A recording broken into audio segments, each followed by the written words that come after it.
No, of course there is not one best method of assessment. No. The best method of assessment depends on what you're trying to assess. I think you can assess students and there has to be some standard for it, but it also depends on the subject you are giving. Depends on the students, depends on the level of the program, depends on the design of the course. For example, statistical assessment, I think it's more straight than when it's a more verbal assessment. For some topics, they might prefer to have exams, and for others, they might prefer to have more open and formative assessments. I had one interesting experience that I discussed with the students about the design of the assessment for my course. So I said, well, it's possible that we do it in the research project format, so no exam, but we can also do it in the exam format. So which one do you prefer? And some good students who did really perform well in my class told me that they would rather prefer to have the exam, because that's the way they can distinguish good and bad in class. I think one important factor is really how this course is positioned in the bigger picture, so in the whole program.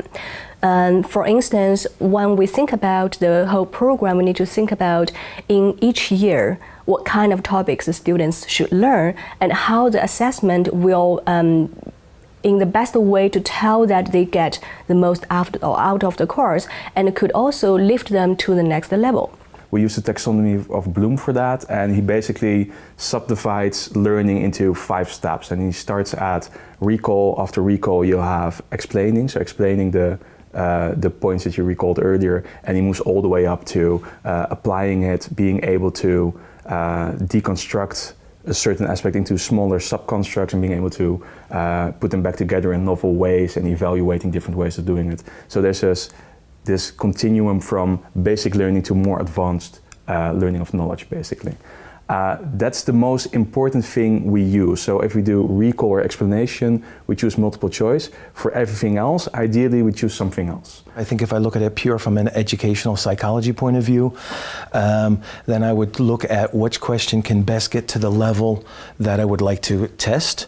But we also work in higher education where there is a organization around those testing moments. So for example, in our first year psychology course, we have 800 students. And even though it may be great or pedagogically more sound to use open questions, it's just physically impossible to do that. Yeah, it's a combination. It should be, I think, is my method of assessment in line with the course.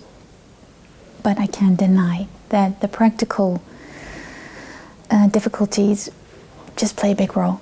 And that's why, for example, I use multiple choice with cases, because then I can still grade it quickly because it goes through the machine, but I still can get deeper levels. So it's really a triangle of the different parameters that you have.